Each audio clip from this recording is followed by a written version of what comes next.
Пържа се тук тиквичките с брашно царевично и бяло. Топя си ги във водичка. Гръцка панировка. Става за риба, става и за гюрлюци. Ей къде. И в случая това не е олио, то е мас, защото олиото е вредно.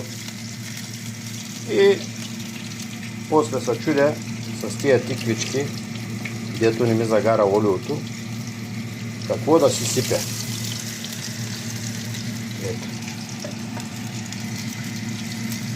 Задължително в водичка, къде е, топи се, и се пуска смело вътре с кораж. Ето къде е последната, ще ви покажа. Ето къде се прави. Така. Топим във водата хубаво. И хоп! В тиганчето.